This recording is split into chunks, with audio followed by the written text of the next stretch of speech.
The heat had not broken in 11 days, and now a duke had come to buy her. Clara Hartwell understood the shape of the thing the moment Hodgkin showed the visitor into the morning room. For no man crossed 3 counties in August, in a coat that fit like that, to discuss anything so warm as friendship. The contract lay already on the writing table. She had seen the corner of it under her father's blotter at breakfast, a folded sheaf sealed in grey wax, and her father had moved his newspaper to cover it the way a man covers a wound. A marriage settlement. She had not needed to read a word. She had only needed to watch her father's hand. "His Grace the Duke of Ashworth," Hodgkin said, and withdrew, and the door clicked shut on the airless room. The Duke did not bow so much as incline, a small economy of motion, as though bows cost coin and he meant to spend as little as the occasion allowed. He was younger than she had expected, 6 or 7 and 20, no more, with a jaw cut clean as quarried stone and shoulders that strained the dark blue of his riding coat when he drew off his gloves. Handsome, in the way a locked house is handsome, every window shut, every curtain drawn. Miss Hartwell. Her name in his mouth was flat, correct, weighed to the grain. "Your father is detained?" "My father is hiding in his study, Your Grace." She rose from the window seat, where she had been pretending to read. The muslin clung damp at the back of her neck. The whole house smelled of beeswax going soft, and the cut grass the gardeners had left to brown on the south lawn. He finds it easier to sell a thing when he is not in the room to watch it go. Something moved behind the Duke's eyes. Not amusement, nothing so generous, but a brief recalibration, as though she had come in at a weight he had not allowed for. He set his gloves on the table beside the grey-sealed sheaf. "You know why I have come. I know there is a document on that table that my father has been afraid of since Tuesday. I know you have ridden a horse half to ruin in this heat to deliver it yourself, rather than trust it to the post." She crossed the carpet, and the floorboards ticked under her slippers, swollen with the damp summer air. "And I know that dukes do not call upon coal merchants' daughters, unless the duke wants something the coal merchant has. So yes, I imagine I know why you have come. Your father deals in iron, not coal," he said. "My father deals in whatever does not ruin him fast enough to notice." She stopped on the far side of the table. Up close he smelled of road dust and cedar, and the faint hot scent of a man who had been in the saddle too long, and beneath the cold of him she could hear it, the smallest roughness at the edge of his breath, the only thing about him that had not been pressed flat. "Open it then. Or shall I?" He opened it. He turned the sheaf so the writing faced her, unfolded it with 2 fingers, and laid it flat on the blotter, and she read the first line standing, because she would not give him the satisfaction of sitting down for it. Articles of agreement between His Grace Tobias Stern, Duke of Ashworth, and Mr. Josiah Hartwell of Pelham Hall, in the county of. Her own name came in the 3rd clause, set down in a clerk's fair copperplate, as though she were a parcel of land. The said Clara Ann Hartwell. And below it, the sums. She had expected the sums to shame her. She had not expected them to be so large. "My father's debts," she said, and was glad her voice held. "All of them. To the last farthing. Carried, not forgiven.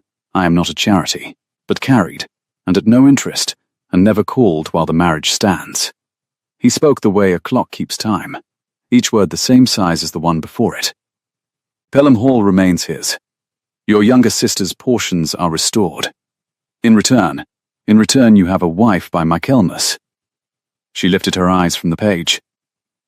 "Why Michaelmas, Your Grace? A man who looks as you look does not want a wife at all. So someone is making you take one. A will. A trust. Some clause that pays out only to a married man, and the quarter day is coming, and you have left it very late." The room was so quiet she heard the dog bark 3 fields away, heard a wasp blunder against the hot glass of the window, and fall and try again.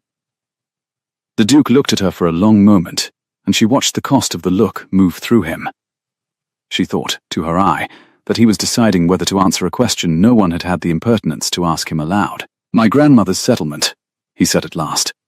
"I come into the whole of the Ashworth estate on the day I marry, and not 1 hour before. If I am unmarried on the 1st of October, the bulk of it passes to my cousin, who would have the tenants off the land by Lady Day and the timber sold by spring. A muscle ticked at the hinge of his jaw. You are correct. I do not want a wife. I want the land to survive the man who would otherwise have it. The wife is the price of that. I had hoped, he added, very dry, to find one who asked fewer questions. Then, Your Grace has ridden to the wrong county. She straightened. Somewhere under the dread a small, dangerous thing had begun to beat in her, quick as the wasp at the glass. What are your terms? The real ones. Not the clerk's. Plain ones. He counted them on the table with one blunt forefinger, tapping the wood. You will bear my name and run my house. You will appear as my duchess where appearance is required. The assemblies, the tenants' harvest home, the church. You will give me an heir, in time and in privacy, and the matter will be conducted with dignity by both of us. Tap. Beyond that I will not trouble you. I keep my own hours. I do not explain them. I am told I am cold, and I will not pretend to you that I am otherwise, because you do not strike me as a woman who is improved by being lied to. Tap. You will want for nothing. You will be free in everything but the freedom to leave. That is the bargain. It does not pretend to be a love match, and I will think the better of you if you do not pretend it is one either. 11 days of heat, and the room seemed to tip very gently, like the deck of a ship. She thought of her father in his study with the door shut. She thought of her sisters, Harriet's portion gone, Maud too young yet to know what was being lost. She thought of the bailiff who had come to the kitchen door in June, and stood there turning his hat, apologetic, immovable, the way the tide is apologetic.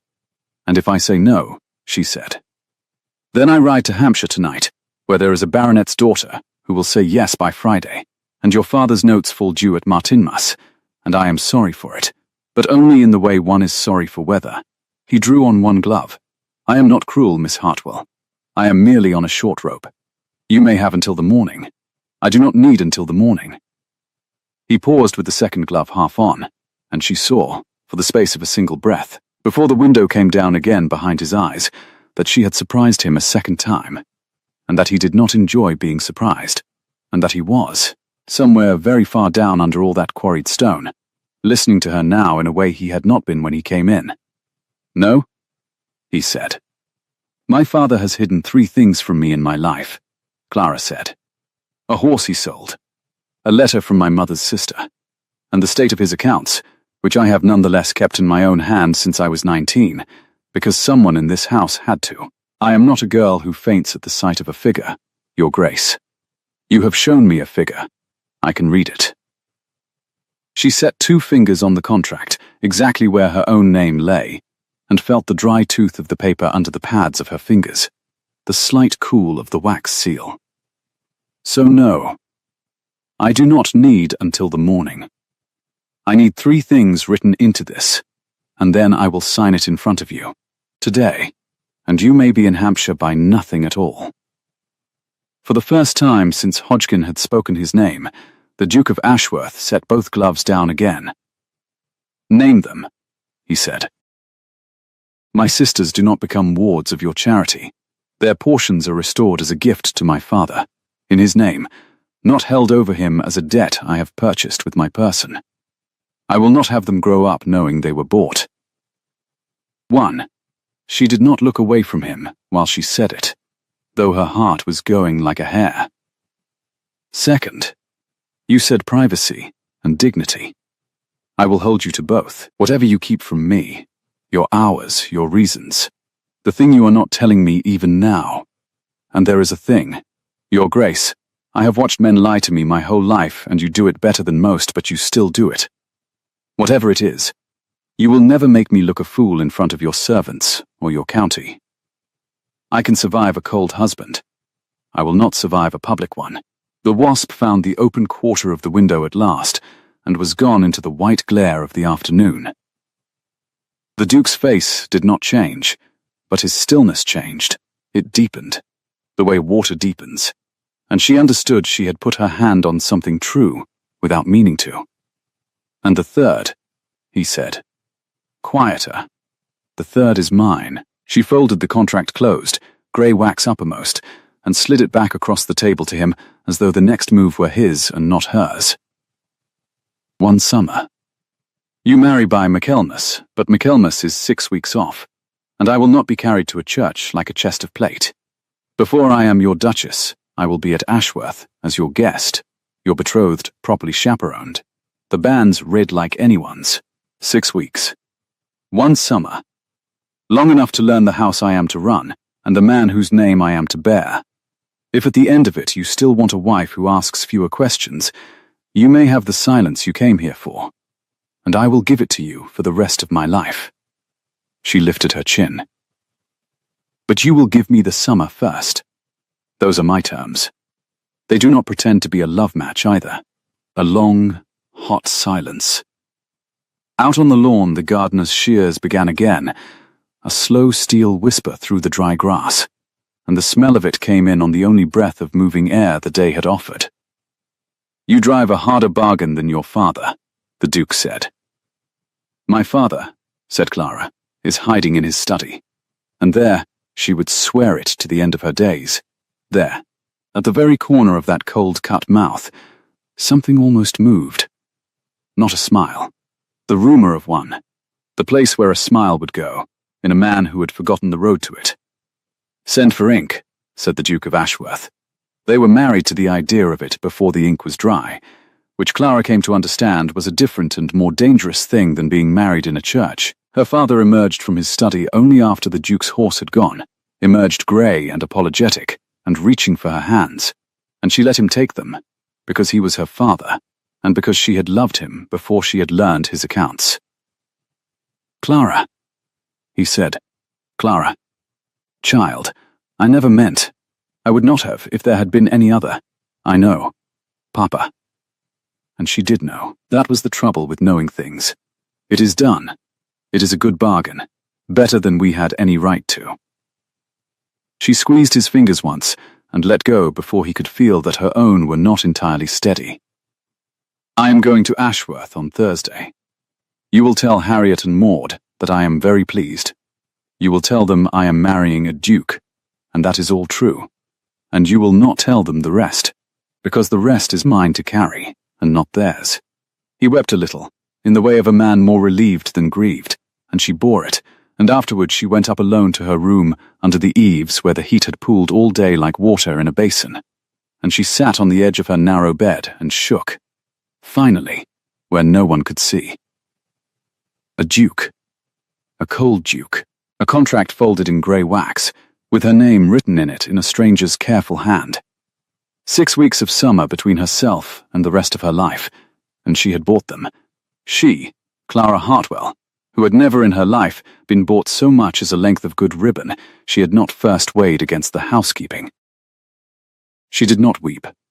She had wept her allotment for the year in June, at the kitchen door, with her back to the bailiff so he should not see. Instead she rose and lit a candle against the dusk that was at last, mercifully, beginning to gather, and she took out her mother's writing box, and she began, because she was Clara Hartwell, and a thing not written down was a thing not yet understood, to make a list of everything she did not know about the man she was going to marry. It was a very long list. It began with his eyes, which she had thought grey in the morning room, and now, sitting in the dark with the candle guttering, could not be sure of.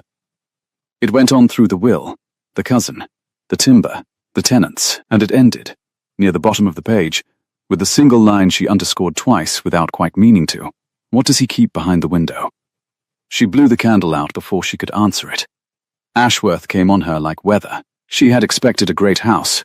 She had not expected the particular hush of it, the way the carriage came up through 2 miles of avenue under oaks so old they had gone hollow at the heart, the August light falling green and broken through them.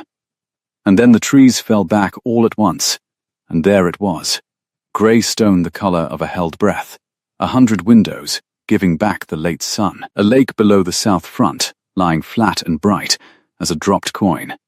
The heat had followed her the whole road from Pelham, dust on the hedges, the horses lathered and blowing, and now it sat over Ashworth too, shimmering off the gravel of the great court, so that the house seemed to swim a little at its foundations.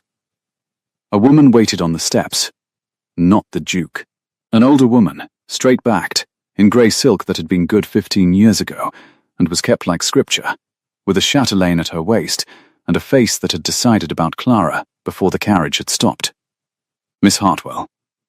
The housekeeper's curtsy was exact to the half-inch, the curtsy owed to a betrothed who was not yet a duchess, and might, the curtsy implied, never become one. I am Mrs. Pelham. His Grace is from home until evening. I am to show you the house and your rooms, and to say that he regrets he could not be here to receive you. A pause, weighed like a coin bitten for silver. He regrets a great many things, if I may say so, and shows it by none of them. Then we shall get on, said Clara, climbing down into the heat and the smell of hot stone and box hedge and water off the lake, for I am told the same of myself. Something passed over the housekeeper's stern face. Not warmth, not yet, but the small surprised respect of one hard worker recognizing another. This way, Miss Hartwell. Mind the third step. The sun has been on it all day, and the stone burns clean through a thin sole. The house went on forever. Clara had run a household in straitened circumstances, and thought she knew the labor of it. Ashworth taught her otherwise in the first hour. Long galleries hung with sterns dead and gone, all of them with that same cut jaw, that same shut window look, as though coldness ran in the blood like a colour of hair. A library 2 stories high with a gallery round it, and a smell of leather and dust and old fires that made her breath catch with a kind of hunger. A music room with the harp shrouded in holland cloth like something laid out for keeping. Room after room kept perfect and kept empty, the chairs all set at their small exact distances, the air in them undisturbed, as though the house were waiting, very patiently, for a life that had not arrived. How long has His Grace held the title? Clara asked, trailing her fingers along a marble hall table and finding it cold even now, even in August, the chill of stone that the sun never reaches. 2 years, Mrs. Pelham did not slow, since his father was lost, at sea, off the Lizard, the autumn before last. The young master was in town. He came down for the housekeeper's mouth tightened on a word and let it go, for the matter, and he has hardly been to London since. He keeps to the east wing. You'll have the south. They are not near. No, said Clara, looking out a tall window at the lake, lying flat and bright below. I imagine they would not be. They came at last to the south rooms, 3 of them, airy, hung in pale yellow that the long light turned to butter, and Clara stood in the middle of the sitting room and felt, for one unguarded moment, the enormousness of what she had done press down on her like the heat. Then she put it away, because there was no profit in it, and turned to the housekeeper, and saw that Mrs. Pelham had stopped in the doorway with her hand on the frame, and was looking at her with an expression Clara could not at first read. Miss Hartwell. The housekeeper's voice had changed. Lower. The voice of a woman about to break a rule she had kept for 2 years. I'll say one thing, and then I'll not say it again, and you may make of it what you like. His Grace is not a cruel man. Whatever the county tells you, and the county will tell you a great deal, for it has nothing better to do in this heat, he is not cruel. He is only a man who has shut a door on a room, and forgotten there was ever anything in it worth keeping warm. She straightened, and the chatelaine chimed at her waist. If you've come here to be his duchess, and nothing else, you'll do very well, and you'll be very comfortable, and you'll be very alone, and so will he, and it will all be perfectly correct. And if I have not come here to be only that. The housekeeper looked at her a long moment.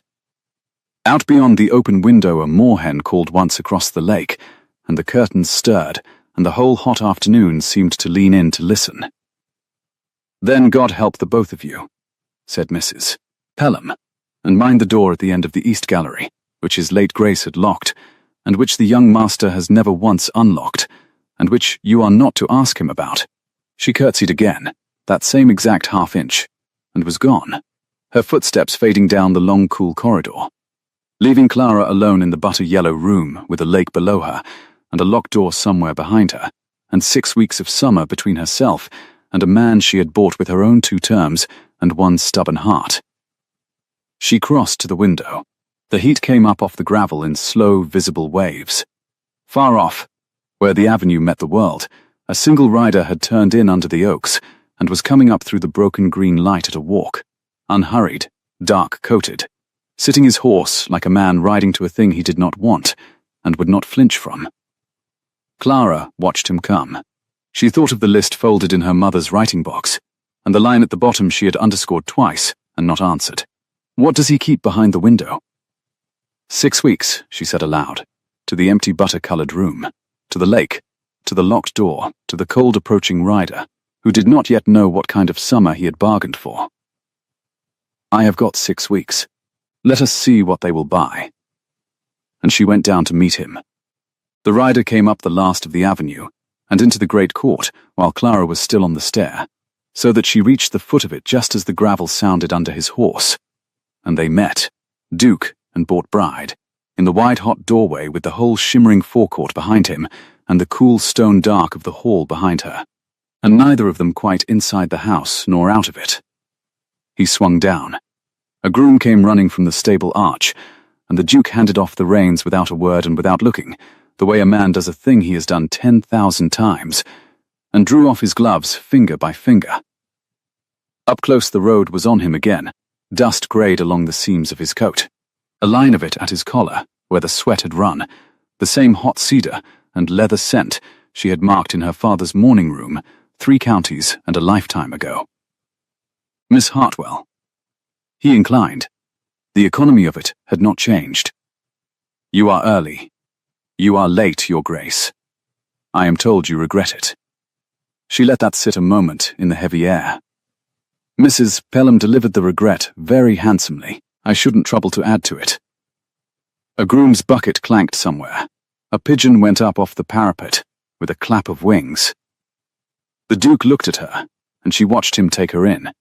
The travelling dress gone limp at the collar, the dust of her own road on her hem, the chin she had not lowered, and she had the satisfaction, small and warm and entirely her own, of seeing him decide not to apologize. Then I won't, he said. You've seen the house. I have seen a great deal of empty rooms kept very clean, and a library I should like to be left alone in for a week, and a door at the end of the east gallery I am told not to ask you about. She drew her own gloves through her fingers. I have not asked. I am only telling you that I have been told. I find it answers, between us, to say a thing plainly rather than have you wonder whether I am wondering. The line of his jaw tightened, that small tick at the hinge she had begun to read like print. Mrs. Pelham talks. Mrs. Pelham warned. There is a difference, and I think you know it, and I think it is why you keep her. Clara stepped back to let him pass into the dark cool of the hall, and the temperature dropped against her damp neck like a hand laid flat. I dine at 6 at home, Your Grace, but I imagine a duke dines later and dresses for it. I shall be ready whenever your house requires me to be. I should like, before then, to know whether I am to talk to you at table or sit silent and decorative, because I can manage either, but I cannot manage guessing. He paused under the hall's great cold lantern, half in shadow, the dust still on him, and for a moment she thought she had pressed too hard too soon. Then, you may talk, he said. I am told I am poor company. You will not improve me, but you may talk. I shall consider that a victory, said Clara, and quit the field before you take it back. And she went up to dress, and did not let herself smile until the turn of the stair had taken her out of his sight. They dined in a room built to seat 40, at a table laid for 2, with such a length of polished mahogany between his place and hers that Clara, sitting down, very nearly laughed aloud. Branches of candles ran the distance like watchfires down a road. A footman stood at each end as though to relay messages across the gulf. The windows had been thrown up against the heat, and the night came in smelling of cut grass and lake water and the white musk of the night stocks under the terrace, and moths blundered softly at the candle glass, and somewhere out in the dark, a nightjar chirred and chirred. "Your Grace." Clara unfolded her napkin. "I can see your mouth move, but I confess I shall not hear a word you say. Shall I send my replies by footman or by post?" The Duke, 20 feet away, lifted his eyes from his soup. "The table seats the family," he said. "There has not been a family to seat for some time. Then, it is fortunate I am loud." She set down her spoon. Tobias, his name. She had read it off a contract in grey wax, and now she spent it deliberately, to see what it bought. "I am to be your wife in 6 weeks. I will not shout my whole marriage down 40 feet of mahogany at 2 footmen who are too well trained to laugh. Either move me up, or come down, but I will not be governed by a table." A silence. The nearer footman's face achieved a stillness so total it was its own opinion. "Hodgkin," said the Duke. No, not Hodgkin, but had been her father's man. Here it was Marsh. Marsh, lay Miss Hartwell's place again. There. He pointed to the chair at his right hand, and the footman moved with the smooth speed of a man glad of a clear order, and Clara gathered her glass, and went the length of the room to sit beside the cold Duke of Ashworth, close enough now to see the road burn the wash, had not quite taken off his cheekbone, close enough to hear that small roughness still at the edge of his breath. "Better," she said. "You are," he observed, to his soup. A great deal of management for a man who wished only to comply with a will. "You bought a coal merchant's daughter, Your Grace." "Iron," he said. "Your father deals in iron." "My father," said Clara, "deals in whatever does not ruin him fast enough to notice. We have established this, and you remembered it, which I shall now spend the rest of dinner being unbearably pleased about." She tasted the soup. It was very good and very cold, and she was glad of both. "What do you do all day, in a house you have shut up like a chest?" He told her, in the flat-weighed sentences she was learning, were not coldness exactly, but a kind of rationing. The home farm, the drainage of the low meadows that flooded every spring and starved the tenants of a hay crop, a dispute with the mill at Coombe that had run since his father's time. The accounts he kept himself, because the last steward had kept them creatively. She listened the way she had listened to her own father's books at 19, hearing under the figures the shape of the trouble, and twice she asked a question that made him stop and look at her, and the second time he set down his fork. "You understand a ledger," he said. "I told you I did. You did not believe me. Men never do, the first time, and then they are amazed, as though I had taught a horse to read." She reached, without asking, for the salt at his elbow, and her fingers and his were a hand's breadth apart on the cloth, and neither of them moved the hand away with any speed. "The low meadows. You are draining them downhill into the lake. That is why your lake is silting at the south end. Mrs. Pelham's girl said the boat grounds where it never used to. You are curing one trouble by feeding another." The Duke was quiet a long moment.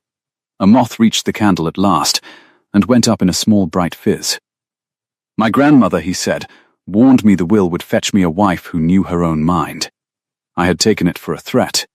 And was it? I have not yet decided." He looked at her sidelong, and there it was again. The place where a smile would go in a man who had forgotten the road to it, only this time it travelled an inch further than it had in the morning room at Pelham. "She also warned me," he added, very dry, "that I should be made to move down the table. I told her no woman living would manage it. I find I owe her an apology, and she is not here to enjoy it, which is precisely the sort of arrangement she preferred." It was so unexpected, the dryness of it, the small dead grandmother enjoying her victory from beyond the reach of apology, that Clara laughed before she could stop herself. A real laugh, startled out of her, and she saw the Duke register it the way a man registers a sound he had not known he was listening for. He did not laugh back, but the window behind his eyes lifted half an inch, and stayed. "You have made a joke, Your Grace," she said, when she had her breath. "I shall write the date in my book. Do not grow accustomed to it," he said. "I am told it does not become me. Mrs. Pelham?" "My cousin," said the Duke, and the half-inch came down again all at once, the curtain dropping, and into the cooling room, as though the name had been a key turned in a lock, came the sound of a carriage on the gravel of the great court, late and fast, and entirely unannounced. The Duke went still in the particular way she was learning meant something had gone wrong, and would not be permitted to show it. Marsh the footman had gone to the window. A travelling chaise. "Your Grace," he said. I believe it is Mr. Stern, Your Grace." "At this hour," said the Duke, and rose, and the napkin fell from his knee to the floor, and he left it there, which told Clara more than his face did. Crispin Stern came into the dining room 10 minutes later on a wave of road dust and easy laughter, peeling off driving gloves, calling for wine before he had finished crossing the threshold, and he was, Clara saw at once, beautiful the way his cousin was handsome, but warmed, lit from within by the pleasure of his own arrival, with the same stern jaw worn loose and charming, and a mouth that had never in its life forgotten the road to a smile. He used it now, full and bright, and it did not reach his eyes, which were doing arithmetic. "Tobias, you wretch, you've dined without me." He stopped, theatrically, at the sight of Clara in the chair at the Duke's right hand, and in such company. "Good God! The county said you'd bought yourself a bride, and I called the county a liar, Tobias Stern, who would not dance at his own coming of age, courting in August. And here she sits. Madam, I am desolate that no one thought to send for me. I am his only family, you understand. One likes to be present when one is being disinherited." Crispin, the single word carried the whole weight of the table down it. "Oh, don't Crispin me, cousin. I have driven since noon in this heat on the strength of a rumour, and I find the rumour wearing yellow and eating your soup." He pulled out a chair, uninvited, and dropped into it, and snapped his fingers for the wine, and the footman looked to the Duke before he poured, which Clara marked, and which Crispin marked that she had marked. "Miss Hartwell," said Clara. Hartwell. He let the name turn over on his tongue like a coin held to the light, looking for the false ring of it. Hartwell. Surely not Josiah Hartwell's girl? The Iron Man? The one the bailiffs were so warm upon this spring? His smile widened, delighted, terrible. Oh, but this is rich. This is better than the county dared dream. Tobias, you have married 3 counties' worth of unpaid notes to keep your grandmother's acres out of my hands. You have bought yourself a wife with a will and a quarter day. Tell me, does she know? Does she know she's a clause? She knows, said Clara, before the Duke could speak, that you have ridden a great way to be unpleasant, Miss Stern, and that you are doing it on an empty stomach, which can only sour the performance. Marsh, lay Mr. Stern a place. She turned the full of her attention on him, calm as still water. I read the contract before I signed it. I read it standing. I know precisely what I am, which is more than most brides can say, and a great deal more than you appear to know, which is why you are shouting it across a dinner table as though it were news. For half a second the charm slipped, and she saw underneath it the cold thing doing sums, and the cold thing did not like her. She speaks, Crispin said softly, recovering, lifting his refilled glass to her. How novel. Tobias's last notion of conversation was a long silence, and a longer one. Well, to the betrothal then, to Miss Hartwell, who has read the contract. He drank. I do hope, my dear, that you read all of it. My cousin is a great keeper of doors, you know. He keeps one in particular. His eyes flicked, lazy and deliberate, toward the east. Locked, these 2 years. I dare say he hasn't shown it you. He doesn't show it anyone. But then, a wife is not anyone, is she? A wife has rights, and you'll want to know, before Michaelmas, what manner of house you're. Enough. The Duke had not raised his voice. He had not needed to. She had watched him say so himself, in another room, a lifetime ago. He stood now with both hands flat on the cloth and the candlelight hard along the bones of his face. You will sleep here tonight, because I will not turn a horse out into this heat, mine or yours. You will go in the morning, and you will not speak of that door again under this roof, to her or to anyone, or by God, Crispin, Will or no will, I will let the whole of it fall to you and burn the timber myself before you have a stick of it." Silence. The nightjar had stopped. Even the moths seemed to hang. "There he is," said Crispin very quietly, and his smile when it came back was the worst thing Clara had seen all evening, because it was satisfied. "There's the cousin I know. You see, Miss Hartwell, you can wake him." I'd begun to think no one could. He rose, unhurried, and bowed to her with an elegance that mocked itself. "We'll talk, you and I, before I go." "I think we should. I think there are things a clause ought to know about the ledger it's been written into." And he went out, calling lightly for someone to show him a room, leaving his wine half drunk, and the whole table changed behind him. Clara let out a breath she had not known she was holding. Beside her the Duke stood looking at the door his cousin had gone through, and his hand, flat on the white cloth, had closed slowly into a fist. "He is your heir," she said. It was not a question. "Until I marry. Then, my son is, if I have one. And if I have none, it returns to him at my—" He stopped, chose another word. "In the end. He has spent 2 years certain of it. My grandmother's will took the certainty from him in an afternoon." The fist opened. "I am sorry you were made to sit through that. It was the one thing I asked you to be spared, and the one thing I could not spare you. You did not make me a fool in front of your servants, Tobias." She used his name again, gently this time, and saw it land. "He did. There is a difference, and your people know it. Marsh waited on your word before he poured the man wine in your own house. That is not nothing. That is a household that knows whose roof it is." She rose and stood beside him, the two of them at the head of the long, bright, ruined table. "But he is right about one thing, and I will say it plainly because we agreed to plainness. There is a door, and he means to use it against you and against me, and I would rather hear what is behind it from you than from him." The window came down. She watched it come, this time all the way. "There is nothing behind it that concerns the bargain," said the Duke of Ashworth.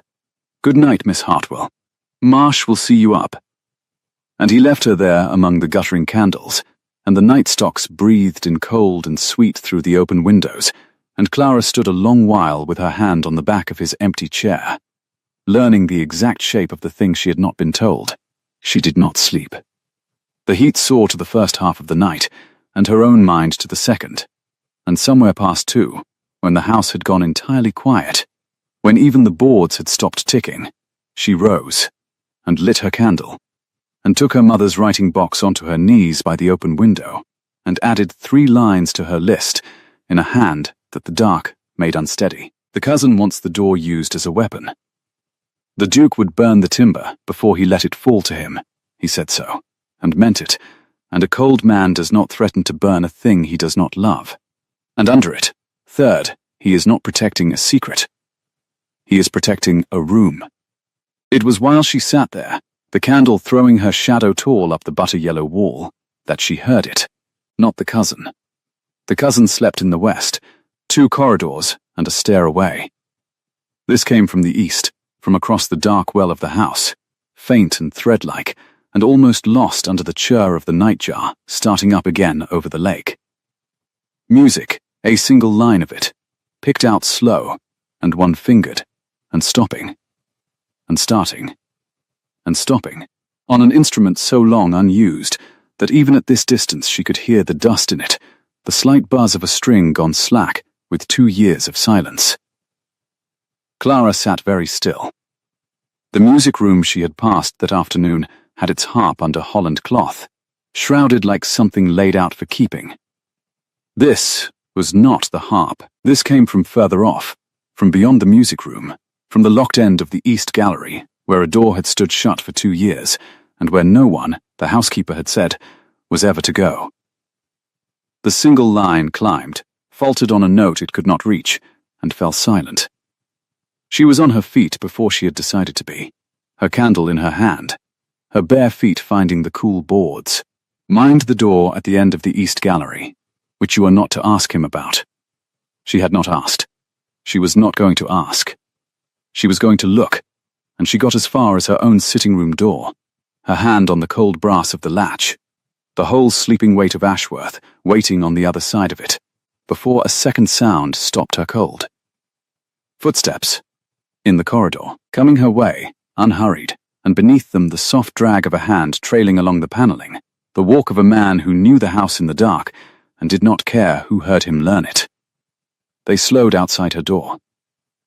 They stopped. Clara stood frozen in her own dark room, with the candle shaking small shadows up the walls, and through the thin gap beneath the door she watched a line of answering light steady itself, and hold, and wait. And then a voice came through the wood, low and pleased and wide awake, and it was not the Duke's. "You heard it too," said Crispin Stern, through the door, almost tenderly. "I thought you might. Light sleepers, the both of us. Shall I tell you what it is, my dear, before he can think of a reason not to?" Clara did not open the door. She stood with her hand on the cold brass and her candle making the shadows lean, and she let the silence go on long enough that a lesser man would have filled it. Crispin Stern was not a lesser man. He waited on his side of the wood as patiently as she waited on hers, and she could hear him breathing, easy and amused, and the faint creak of his weight shifting from one foot to the other on a board that had not ticked once for the Duke. "You will catch a chill, standing there deciding," he said. "Though in this heat I grant you it would be an achievement. I am not deciding, Mr. Stern. I am declining." She kept her voice level, pitched low against the sleeping house. "It is 2 in the morning. Whatever you have to say to me will keep until a Christian hour, and will sound a great deal less like a snake for being said in daylight." A soft laugh, delighted, through the paneling. "Oh, she's good. Tobias, you wretch, you've found one with teeth."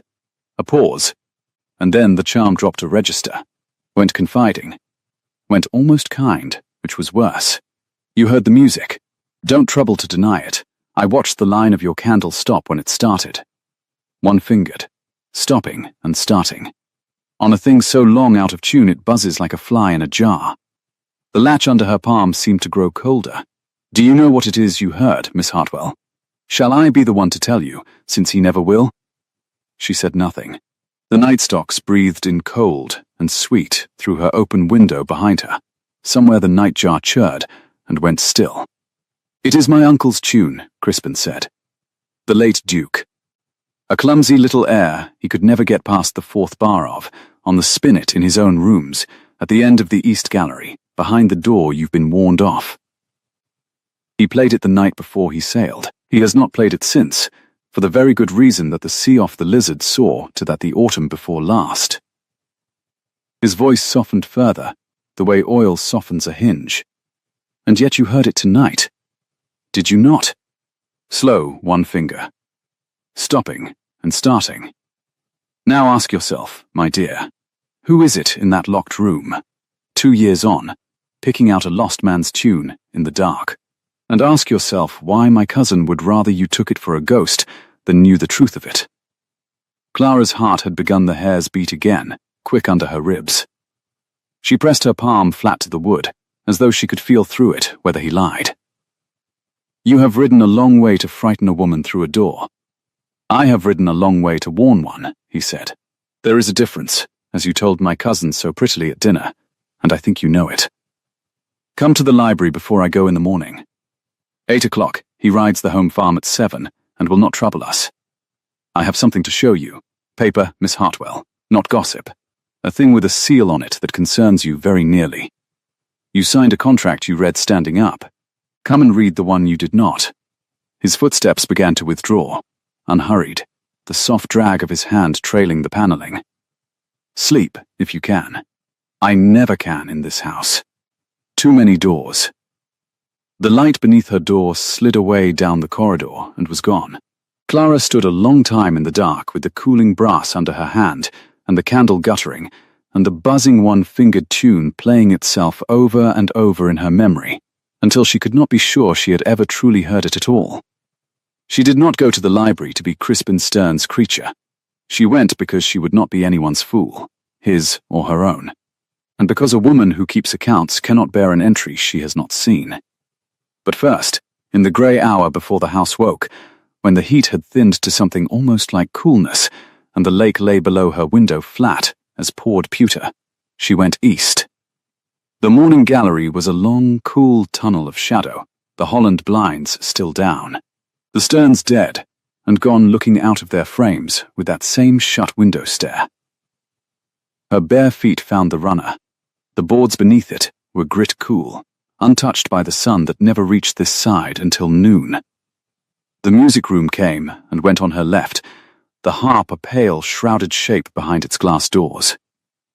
And then the gallery narrowed and ran on past where the housekeeper's tour had turned her back, and ended, as Mrs. Pelham had said it would, as Crispin had said it would, in a single door. It was an ordinary door. That was the thing she had not expected. She had built it tall and iron-bound in her mind, and it was only oak, panelled like the rest, with a brass plate gone dull and a keyhole dark as a struck match. Above it the wall held the ghost of a portrait long since taken down, a clean oblong where the panelling had not faded. She stood before it in her wrapper, with her hair down her back, and put 2 fingers to the wood the way she had put them to the contract. Flat, exact, asking nothing aloud. The wood was warm. Not sun-warm. The sun was on the other front entirely.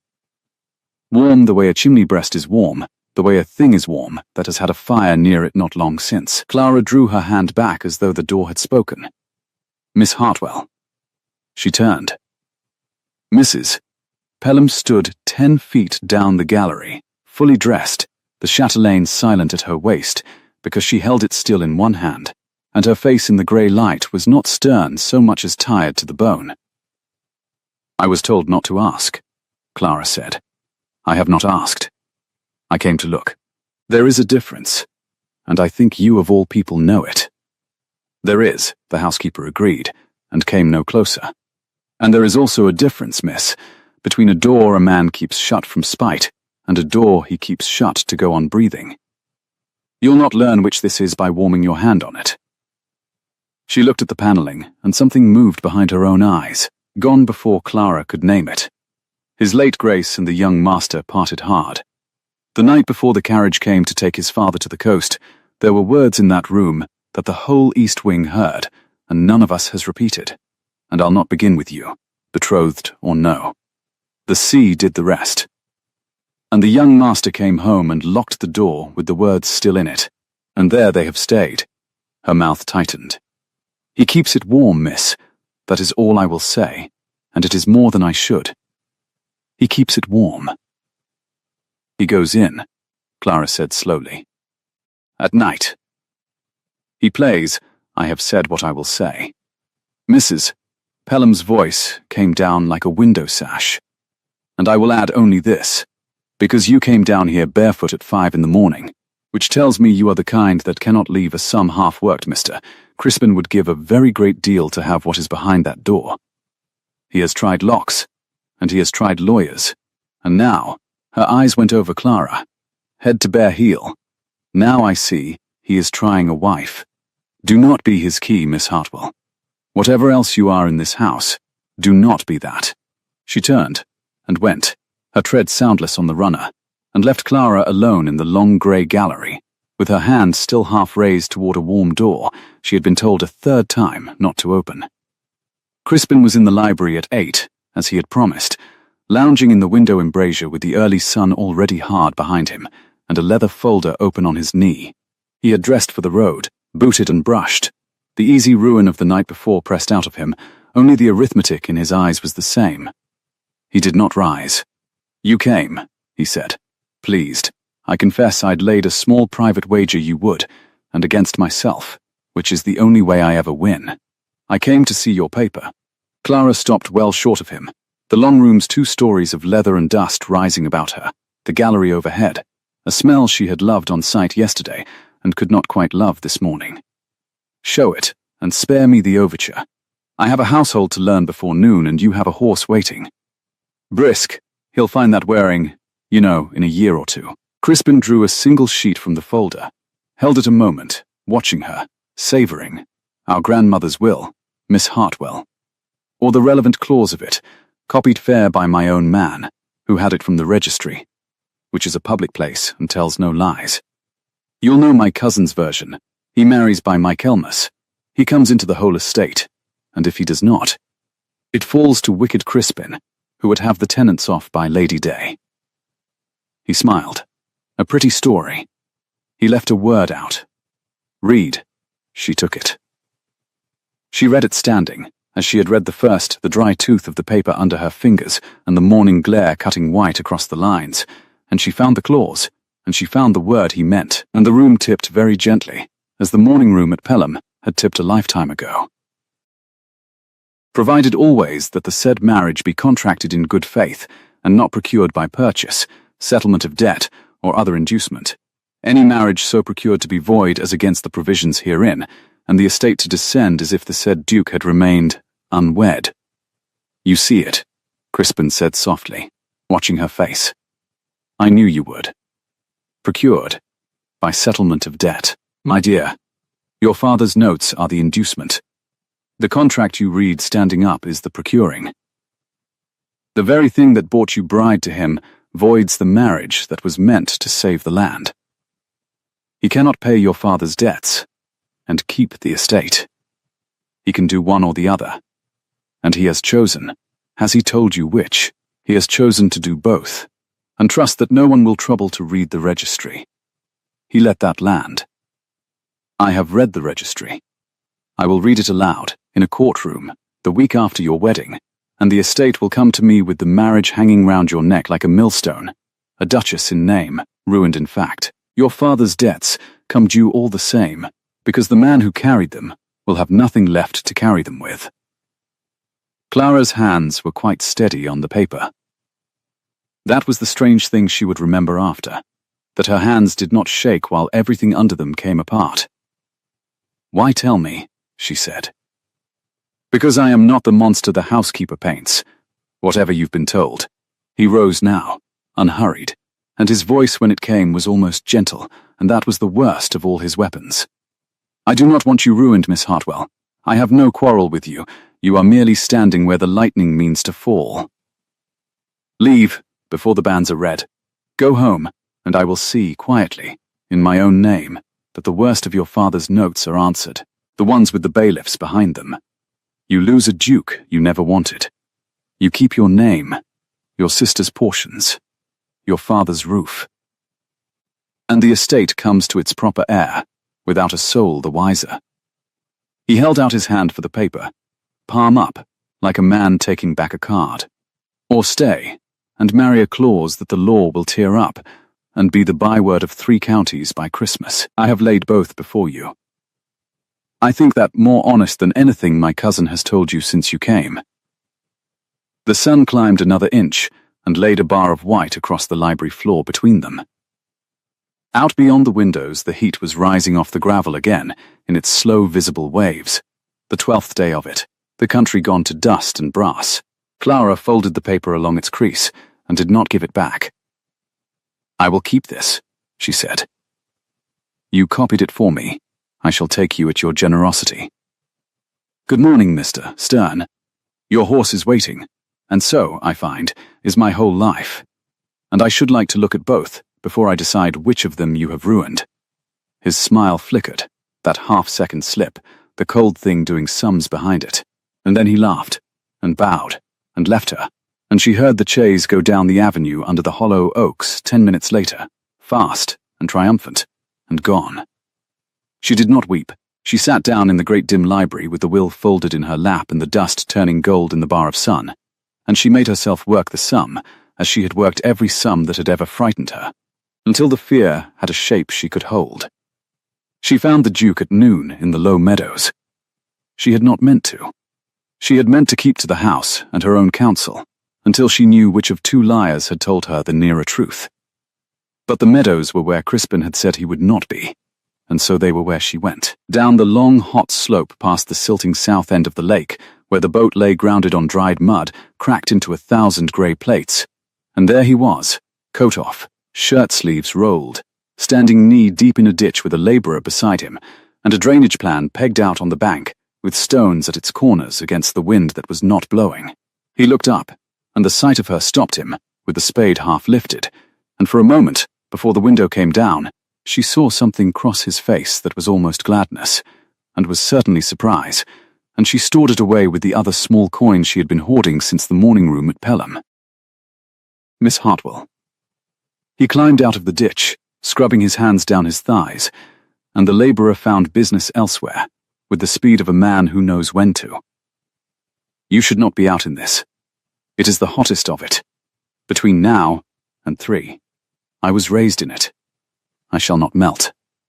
She came to the pegged-out plan and crouched over it, her skirts in the dried grass, and put her finger on the lines before she had quite decided to. You have changed the fall of it. Yesterday you were draining downhill into the lake. This carries it east, into the old fish pond cut. Away from the silt. You said the lake was silting. He stood over her, the sun on the back of his neck, the cedar and leather scent of him cut now with clean sweat, and the green of bruised grass, and the wet iron smell of the ditch. I went and looked. The boat grounds, where it never used to. You were right, and I had been wrong about it for 2 springs, and I do not enjoy either of those things, but I am not such a fool as to go on being wrong to spare my pride. A pause. So, east into the fish pond cut. It will cost a fortnight and a great deal of digging, and the low meadows will carry a hay crop next year for the first time since my father's time, and the tenants will have their winter feed. Because you noticed a grounded boat, he looked down at her, and the jaw-tick did not come, and his voice when it went on had lost its rationing. I find I am obliged to you, Miss Hartwell, and I am not a man much practiced in the word, so I will only say it the once, and ask you to believe I meant it. Clara stayed crouched over the plan a moment longer than she needed to, because her eyes had stung without her leave, and she would not have him see it, and she was furious with herself for the stinging when she had a folded will in her pocket that he did not know she carried. You are welcome, she said, and rose, and the world swam white for a half-second in the heat, and his hand came under her elbow before she had finished swaying, not gripping, only there, warm and certain, and entirely steady, the width of it spanning her arm, the calluses of the morning's spade work rough against her bare skin below the sleeve. Neither of them moved the hand away with any speed. You should drink something, he said, low, and did not let go. There is a spring at the field edge. It runs cold even now. I am quite well. She was not. She was standing in a dried meadow at noon, in the worst heat of the worst summer in memory, with a man she had been told would ruin her, and his hand was under her arm like the only cool thing in the county. And she understood, with the clean, unwelcome clarity of a figure that will not be argued with, that the thing she had bought herself 6 weeks to learn she had already, somewhere on the road between Pelham and here, begun to want. Tobias. His name came out unsteadier than she had ever let a thing be. If you knew a thing that could undo the whole bargain, if there were a flaw in it that you had hidden from me to spare yourself the asking, would you tell me, or would you let me walk into it? The hand under her elbow went still. She watched the window come down behind his eyes, but slowly, this time reluctant, as though some part of him fought the closing of it. What has he said to you? Said the Duke of Ashworth. It was not the answer. It was the proof that there was something to answer. He left 2 hours ago. She did not step back, though his hand had cooled on her arm. I asked you a question, Tobias, and you have given me his name instead of a yes or a no, which is itself a kind of answer, and not the one I hoped for. I asked you in the morning room at Pelham to be never a public husband. I will ask you something else now, here, with no servants and no county to hear it. Be never a lying one, whatever it is, the door, the will, the thing you keep warm at the end of the East Gallery. I would rather have the whole hard sum of it from you, in the open, in this dreadful sun, than one more gentle lie from a kind voice that means to gut me. For one breath. One. She thought he would. She saw the word gather in him, saw his hand tighten on her arm, as though to hold them both to the place where it could be said. Then his eyes went past her, down the slope to the house, to the long east front where the gallery ran behind 100 blank hot windows, And whatever he had been about to give her he took back, the way the tide takes back what it has only lent. "Crispin Stern," said the Duke, and his voice had gone flat and weighed again, each word the same size as the one before it, "has spent 2 years wanting one thing in this world, and he will say anything, to anyone, to come at it. You have known him a day. You have known me a week. I had thought that might be worth something. I see I was mistaken, and I am too old to be surprised by it twice." He took his hand from her arm, and the noon heat rushed in where it had been, and she was colder for the loss of it than she had been all summer. "Go up to the house. Drink at the spring on the way. We will dine at 6, since you have taught me to, and we will not speak of my cousin again. There is nothing behind that door that concerns you." "It is the 3rd time you have said that to me," Clara said, very quietly, "and it was a lie the first time, and you have not improved it with practice." She did not wait for him to come down behind his window again. She turned and went up the long dried slope alone, past the grounded boat and the cracked grey plates of the lake mud, the will folded hard in her pocket, and the print of his hand still warm on her arm. And she did not look back to see whether he watched her go, because she was afraid of what it would do to her to find that he did not, and more afraid of what it would do to find that he did. She meant to leave. She told herself so all afternoon, lying on top of the coverlet in the butter-yellow room, with the blinds down, and the heat pooled thick as water, working Crispin's sum and her own over and over. If the marriage was void, she ruined them both by staying. If she went, her father's worst notes were answered, and her sisters kept their portions, and she lost only a cold man who would not give her the truth in a dried meadow, with his own hand under her arm. It was the better sum. She had built her whole life on taking the better sum. She got as far as her mother's writing box. She had it open on her knees, and the half-finished letter to her father begun, "Papa, I find I must come home," when the music started. It was not yet midnight. The heat had not yet broken. The day's last copper light still lay along the top of the wall. And from across the dark well of the house, from the east, from beyond the music room and the shrouded harp, came the one-fingered air on the slack-strung spinet, slow, stopping, starting, faltering on the 4th bar exactly as Crispin had said it would. The dust in it audible even at this distance. A man's clumsy grief, picked out a note at a time in a room he kept warm and let no one into. Clara sat with her pen dripping a slow blot onto "I find I must come home." And she listened, and she understood that she was not going to leave. Not tonight. Not while that sound was in the house. Because Crispin Stern had told her it was her cousin to be's guilt, and the housekeeper had told her it was his grief, and the Duke had told her 3 times it was nothing at all, and not one of the 3 had let her hear it for herself and judge. She set down the pen. She did not light her candle. The corridor would be darker without it carried, and she meant not to be seen. She went out barefoot into the night gallery, and the boards were warm now, the day's heat still in them, and she went east, past the dead Sterns, invisible in the dark, past the pale ghost of the shrouded harp, down the narrowing gallery to where the music came louder, and faltered, and came again. The door at the end stood open, not wide, a hand's breadth, no more, and a line of candlelight fell out of it across the runner like something spilled, and the music came through the gap, clear now, close, the slack string buzzing under each picked note, and beneath the music another sound she had not heard before, and would never afterward forget, the low, ragged, unguarded breath of a man who believes himself entirely alone. Clara stopped at the edge of the spilled light. She knew, standing there, that to step into it was to cross the one line the house had drawn, and drawn again, that whatever she saw through that hand's breadth of open door could not be unseen, by her or by him, that the woman who looked would not be the woman who had crouched over a drainage plan at noon and let his hand stay on her arm. The music stopped on the 4th bar. It did not start again. "Whoever you are," said the Duke of Ashworth, from inside the warm and candle-lit and forbidden room, in a voice scraped down to the wood, "come in, or go. But do not stand in my father's doorway in the dark, and listened to me fail at the only thing of his I have left. And Clara Hartwell put her hand flat against the open door, warm, as it had been at dawn, warm as a thing kept close to a fire, and pushed it wide. The door swung in under her hand, and the warmth came out to meet her.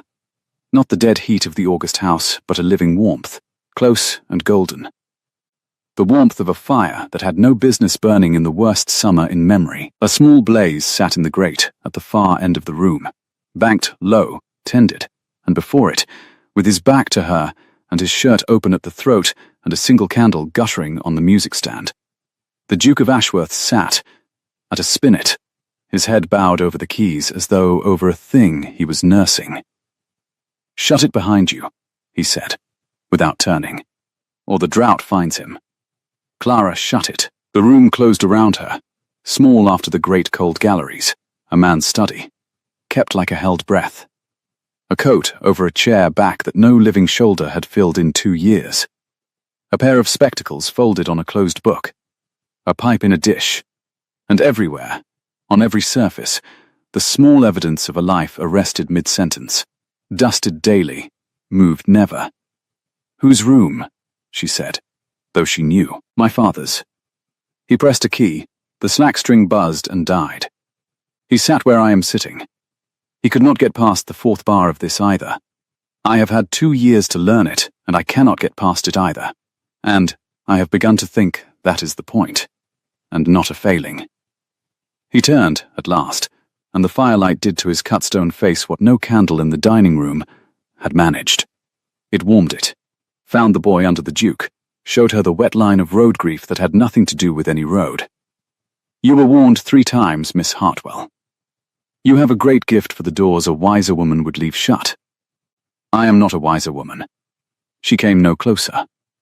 "I am a woman who was told by your cousin that this was guilt, and by your housekeeper that it was grief, and by you that it was nothing, and I find I cannot keep accounts on 3 different sums for the same coin. So, which is it? All 3. He set both hands flat on the keys, soundless. "Sit, if you mean to stay. You will hear it standing. I know, you hear everything standing. But I cannot say it to a woman on her feet, as though I were reading her a lease." She sat, on the edge of the father's chair, the dead man's coat at her shoulder smelling faintly still of tobacco and salt and cold years, and the Duke of Ashworth told her the thing behind the window. "They are not born cold, the Sterns," he said. "They are taught it. My father taught me, as his father taught him, that a man who shows the inside of himself is a man with a wound for the world to put its thumb in. I learnt it very well. I was the best pupil he ever had. A short breath, not a laugh. And then, the autumn before last, the night before the carriage came to take him to the coast, he came into this room and he played me that, badly, stopping, starting, and he asked me to forgive him for it. For the teaching. He had grown old, and the cold had cost him my mother, and it was costing him me, and he had only just that night seen the bill of it. The fire shifted. A coal fell. "And what did you say?" Clara asked, very low. I told him it was late in the day to discover he had a heart, and later still to expect mine to answer to a tune he could not play. The words came out of him flat and weighed, each the same size as the one before, but she saw now that the weighing was not coldness, it was a man lifting stones off a thing buried alive. I was cold to him. The last night. He held out his hand across this very keyboard and I gave him the window, because he had taught me the window, and I wanted him to feel for once what it was to stand on the wrong side of it. His jaw worked. And in the morning the carriage came, and he went to the coast, and the sea off the Lizard took the ship and every soul on it. And the last thing I ever gave my father was the look he had spent 30 years teaching me to give. Clara did not move to him, though everything in her leaned. The room held them both in its small gold warmth, and outside, very far off, she heard a sound she had not heard in 11 days. A low roll, soft, on the edge of the world. That might have been a cart on the avenue, and might have been thunder.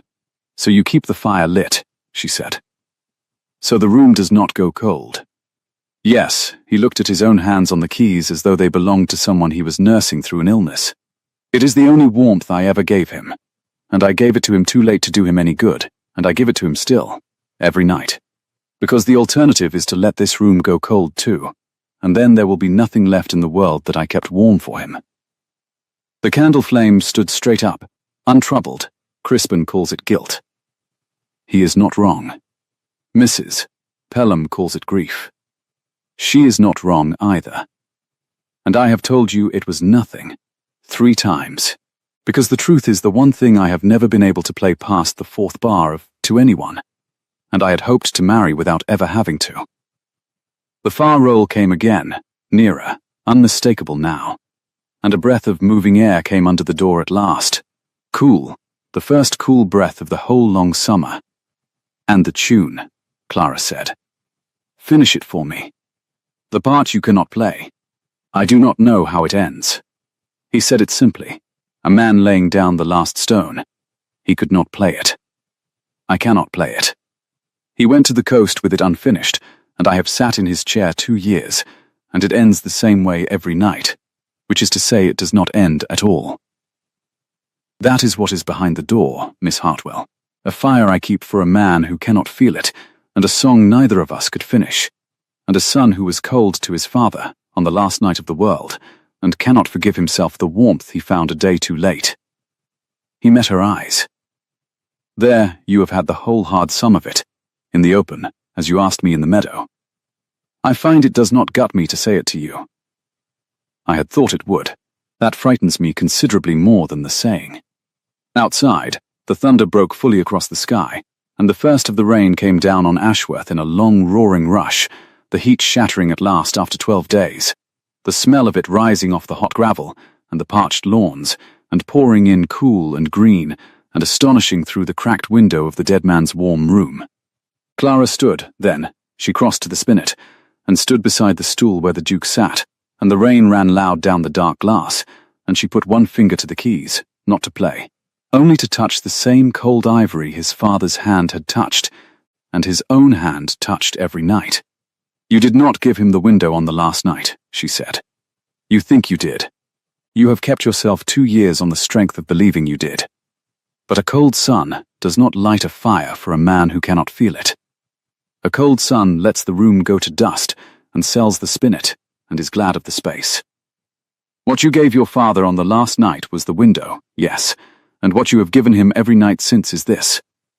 The fire, the tune you sit and fail at so he is not failing at it alone in the dark.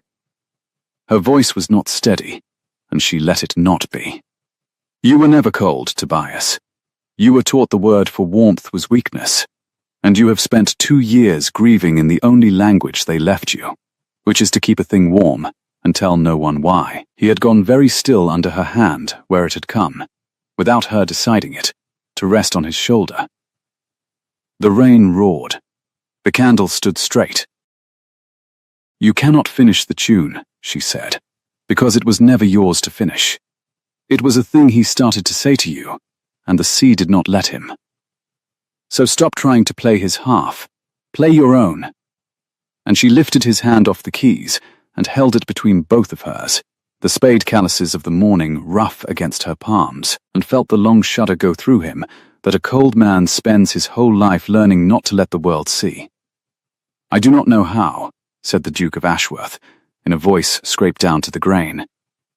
No, she agreed. Neither do I. We shall be very bad at it together, and frighten the servants, and play past the 4th bar by main force, and no skill at all. She pressed his hand. That is rather what I came to Ashworth to learn, as it happens. I had 6 weeks. I find I have needed considerably less. He turned his head and looked up at her, and the window, she watched it, did not come down. It simply was not there any more.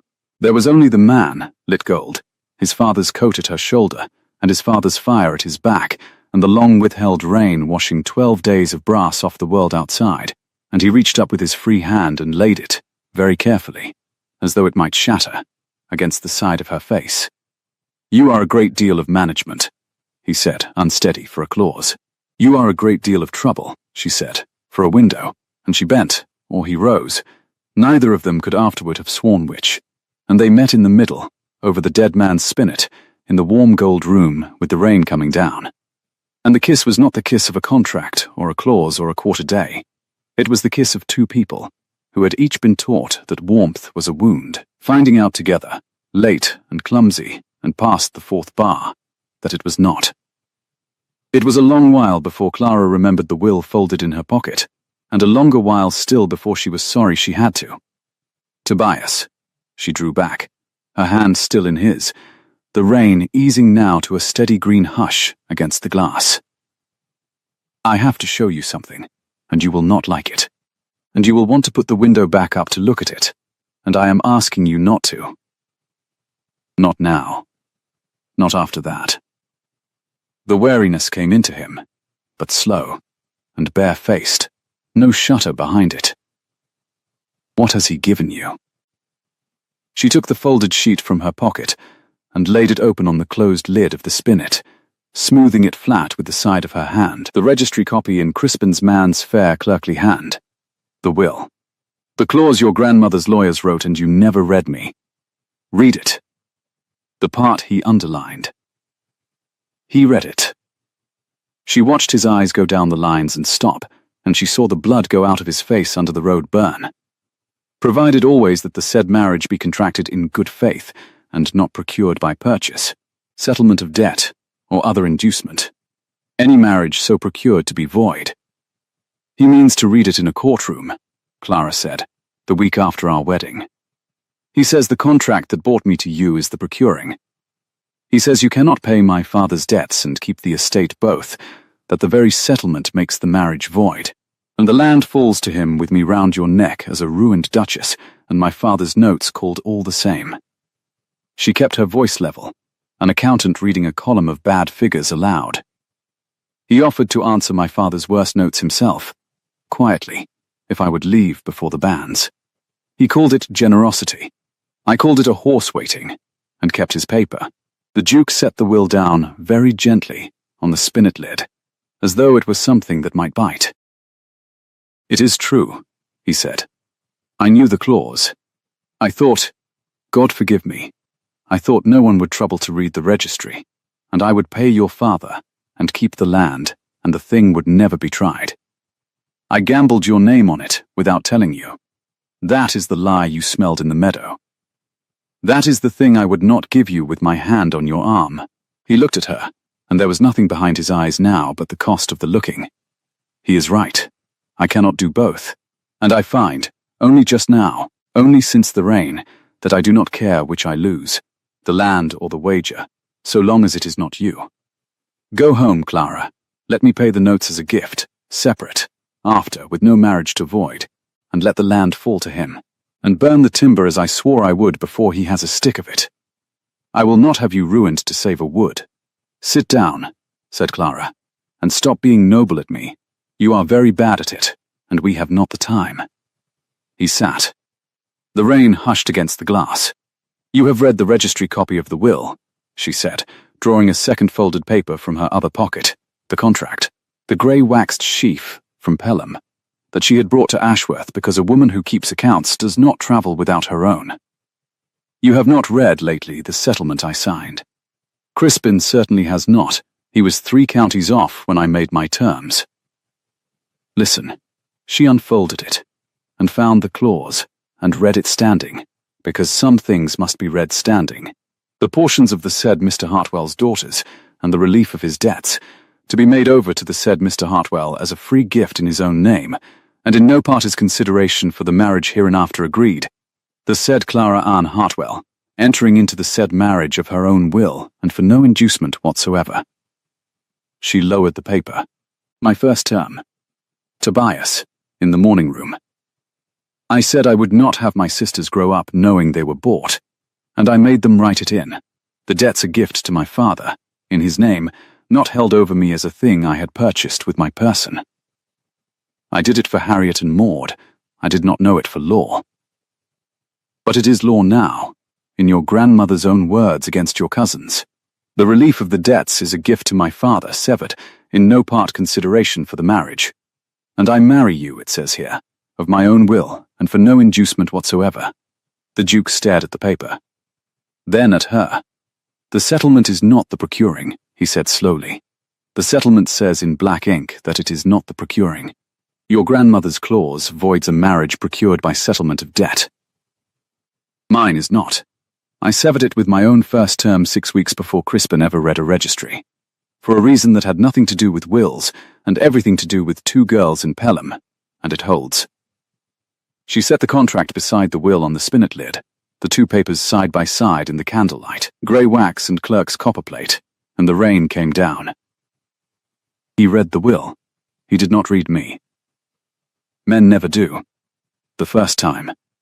For a moment the Duke of Ashworth said nothing at all.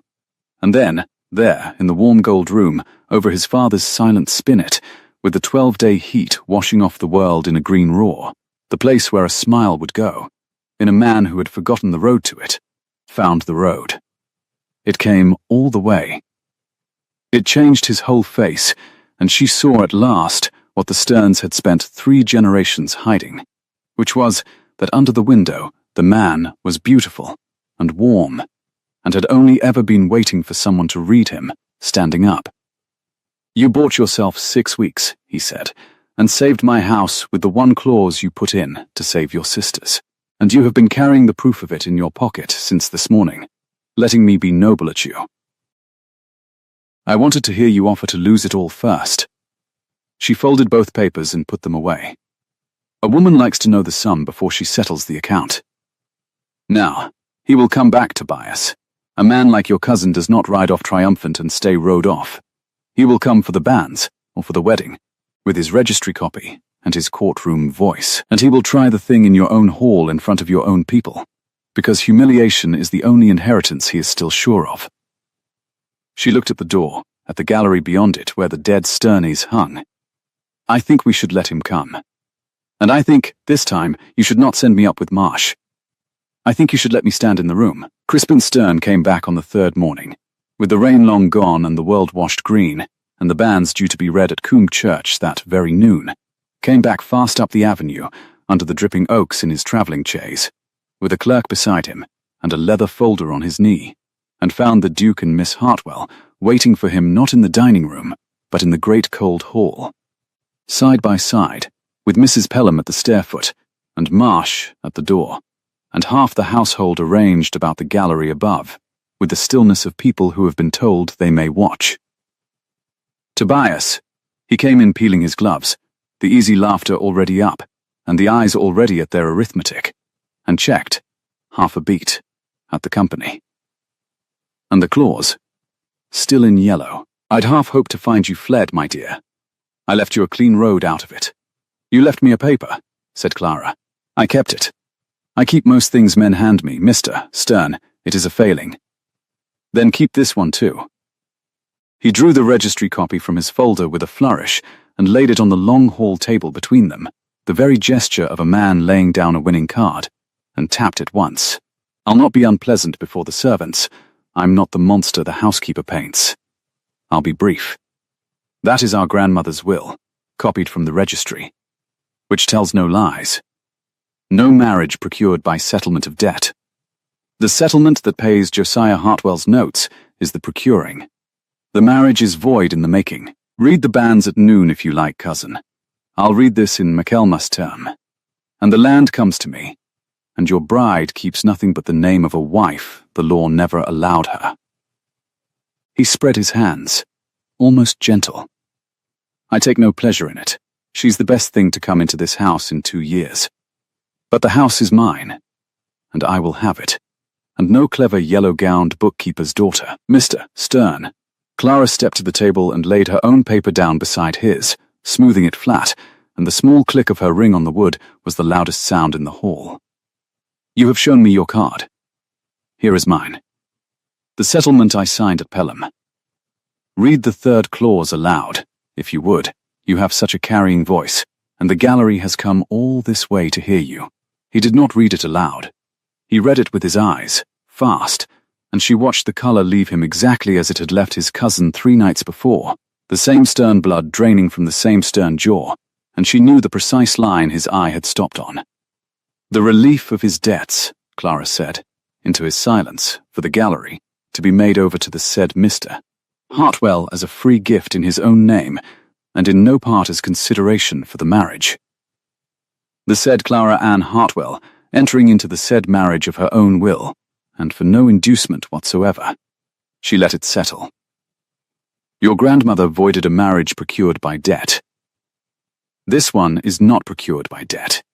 It says so, in my hand and your cousin's, sealed 6 weeks before you ever crawled through a registry. The debts are a gift to my father. The marriage is mine, freely. There is no procuring for your courtroom to find. You read the will, Mr. Stern, you never thought to read the woman. The hall was utterly still. Above, on the gallery, someone let out a slow breath. Crispin Stern stood with his clerk's copy under his hand, and his whole inheritance coming apart in 2 clauses of fair copperplate. And for a moment, the charm was entirely gone, and what stood in the washed morning light was only a young man who had wanted one thing in the world, and arranged his whole self around the having of it, and was watching it go. It was that flash, the bare wanting under the polish, the boy who had also been taught the window and had chosen to make a weapon of his instead of a wound, that moved Clara to the only mercy of the morning. You have lost the house, Mr. Stern, she said, more quietly, so the gallery strained and did not quite catch it. You have not lost everything. That is your cousin's gift to give, not mine, and I will not speak for him. But I will say this much. Since we agreed once on plainness, a man who can drive 3 counties in a day on the strength of a rumor, and read a registry no one else troubled to, and frighten a bride through a door at 2 a.m, with nothing but a true thing, and a soft voice, is a man with a great deal more in him than spite. It is a pity. You spent it all on the one door in this house that was never going to open to you. Crispin looked at her a long moment, then at his cousin, who had not moved, who stood in his own hall, with his hands at his sides, and the window nowhere in his face. Tobias, Crispin said, and his voice had lost its oil. It was almost, for the first time, a cousin's voice. Is it true? The room, the fire, all of it, is it as the county whispers, or worse? It is mine, said the Duke, and it is warm, and you will never see it. A pause, and then, and Clara saw what it cost him, and loved him the more for the spending. But you may stay to dinner, Crispin, before you go. You are the only family I have, and I have lately been taught, at some expense, what it costs a man to give the window to his own blood on a morning he might have given something else. Sit, eat, then take your chaise and your clerk and go. And do not try the thing in any courtroom, because you will lose, and I would rather you lost a wager than your name. For a moment Clara thought he would refuse it, would gather his folder and his pride, and go down the avenue triumphant in his ruin.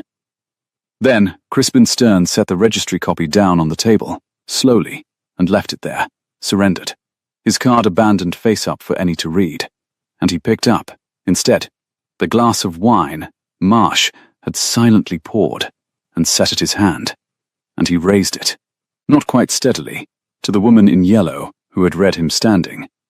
To Miss Hartwell, he said, who read the contract. All of it, he drank.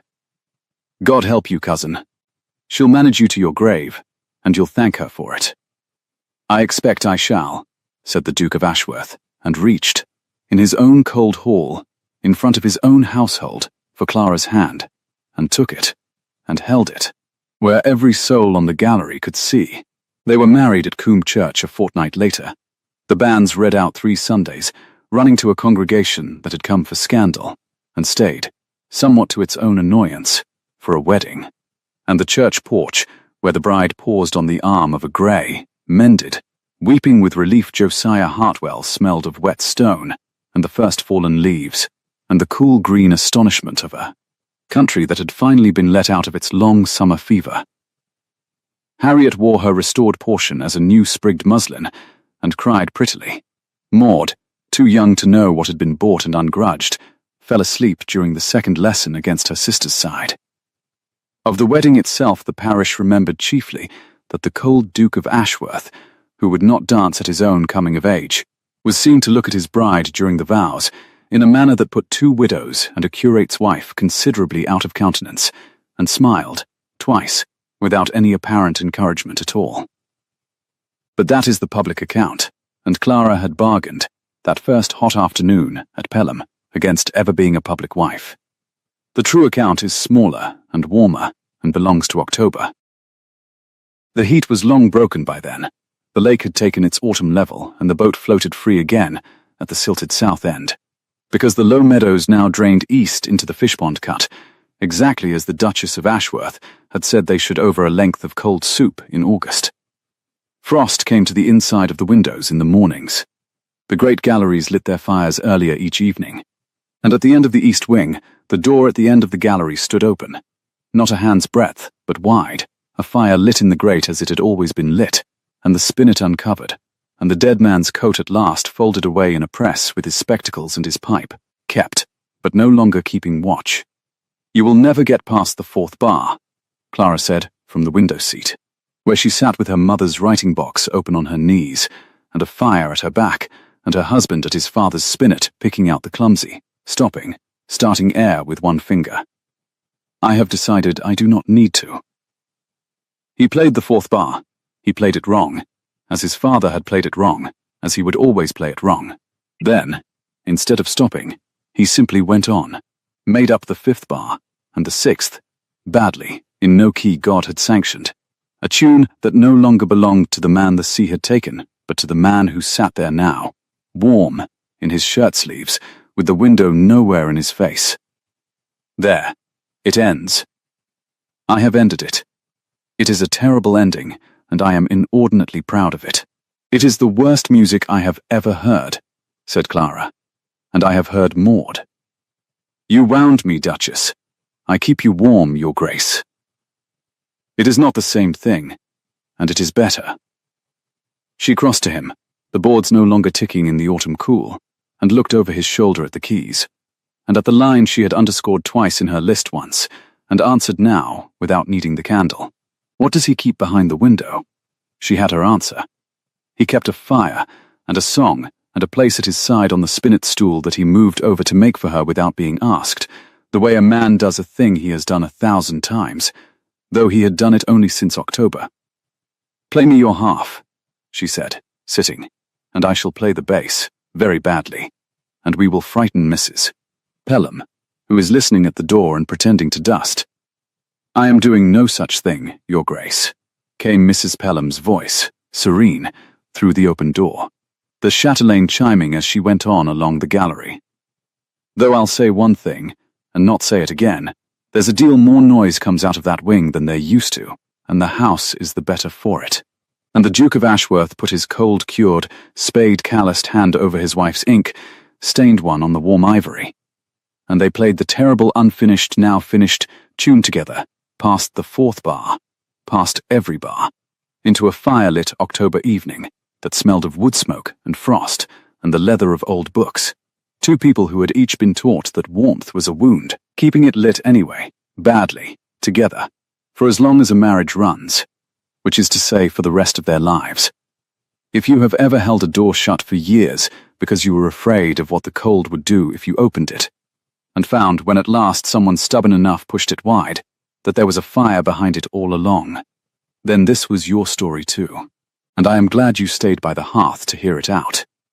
If Clara and her cold duke warmed something in you tonight, light the way for the next listener, leave a comment with the line that stayed with you, and subscribe to Adrian's Fireside, where there is always another chair drawn up to the fire, and another door waiting to be opened. Sleep warm. We will keep the candle lit for you.